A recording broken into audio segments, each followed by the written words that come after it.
this episode of What's Happening Waupaca. I am Joni Kern.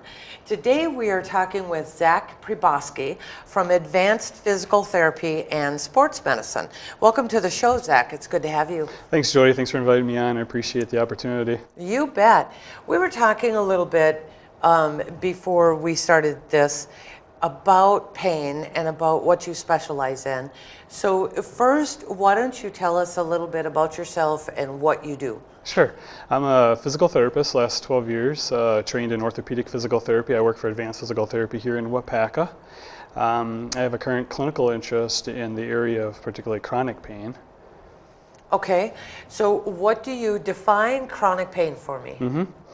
Chronic pain, or what we'll refer sometimes during this discussion as persistent pain, is pain that's lasting longer than its usefulness. So traditionally it's defined as past a stage of healing, of a tissue healing, or generally 3 or 6 months or longer.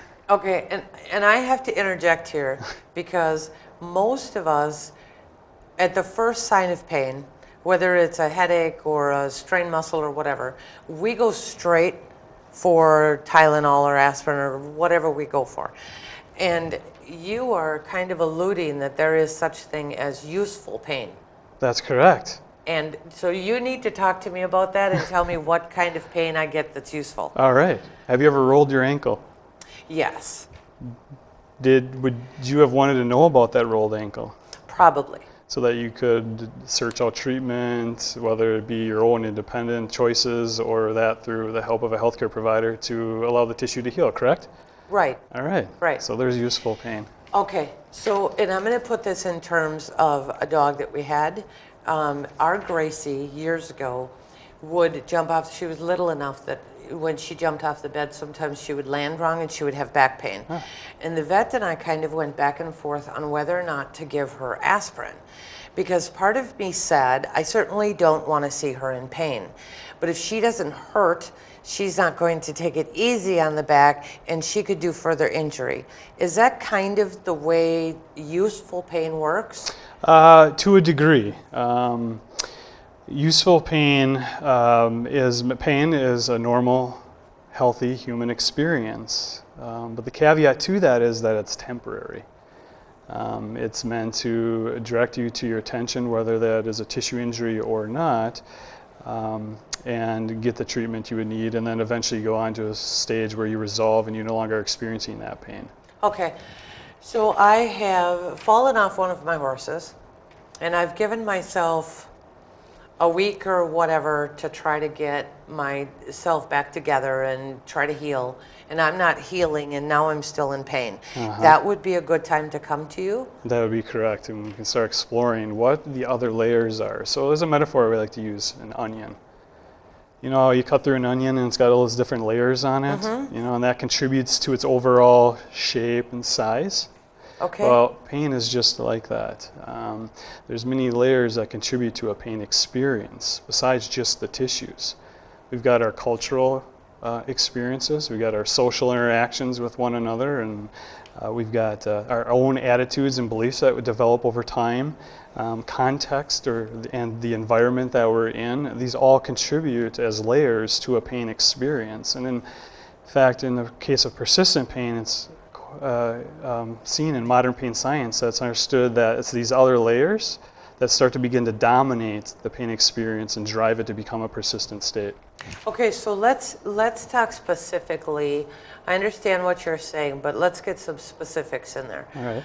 So my back has been hurting for the last year, and I just can't get it better. Yep. So I come to you. Do I have to go through my doctor to come to you? Actually, thank you for that, Jody. Absolutely may not be the case. I would encourage you to contact your health insurance plan. In many instances, you can actually see a physical therapist to direct access.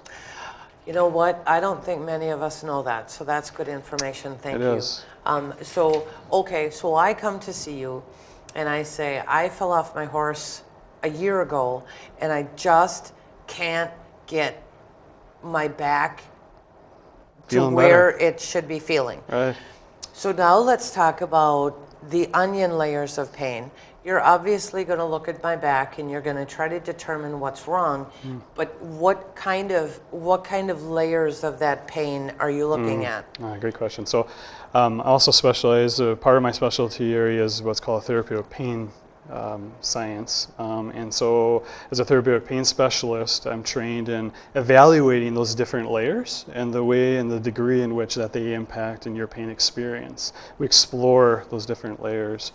And then through that process, we're able to come up with a very tailored treatment direction to sort of get at those the impact of those different layers on your pain experience. So are you talking about layers as in, like, some of the problem might be muscles, some of the problem might be spine alignment, some of the problems might, and sometimes the pain is not at all, I mean, there's something else that's wrong that's causing the back pain. It's not actually the back, correct? Exactly. Have you ever injured yourself? A cut or bruise have shown up on your body somewhere, and you're like, where did that come from? Have you ever had that experience? All the time. We have all had that experience. And so there's an example of where we had a clear tissue injury. It showed up as a bruise or a cut, but we didn't experience pain at the time.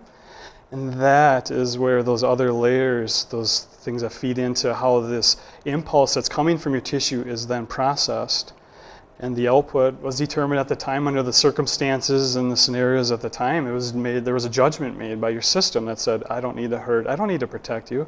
You're okay. You're not going to experience pain in that situation. There you are. Oh, well, that's kind of interesting. Yeah.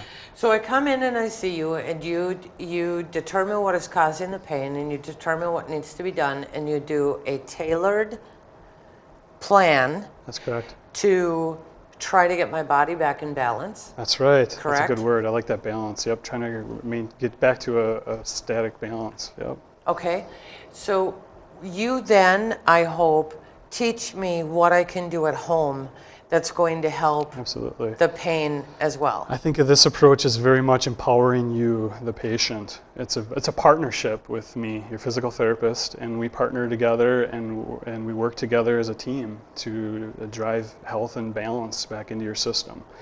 And that very much is an active process by both me and you as the patient. So absolutely. In fact, it's required for those layers to go on and do a change. Well, we need to take care of ourselves. Right. And sometimes we just think that I don't want to go to a physical therapist. I just want to go to a doctor and get a pill because correct. I feel pain-free a whole lot faster. That's correct. And because then it's easy. Then I don't have to do the stretching and the exercising and all of that kind of stuff. That's a very on my own. common misunderstanding of how the system actually works. So chronic or persistent pain is being called upon as a global health priority. There's a saying that goes, there's numbers that don't lie, and the numbers behind chronic pain are epidemic. Nationally, it's estimated that 1 in 4 of us suffer from a chronic persistent pain state. That's over 105 million people in the United States. That ends up actually adding up to more than heart disease, cancer, and diabetes combined. And I would just about bet that chronic pain is harder on work productivity and home productivity and emotional health and balance than any of those others as well. There could be an argument there, I suppose. Well, it just, Absolutely. it makes sense It plays because a role. when I hurt, I'm cranky.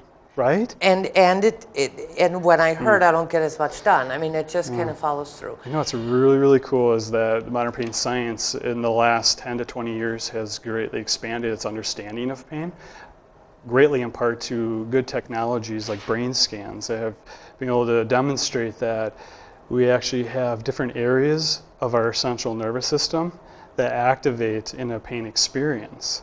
And some of those areas are dedicated to some other primary function, like memory or emotional regulation, concentration, things like that. So yeah. So as we go into this holiday season, and we are fast approaching, Christmas is next week for us, you know, we'll do way more than we should. And we do things to our body that we wouldn't normally, like climb up to hang Christmas tree lights, and we've done all that kind of stuff.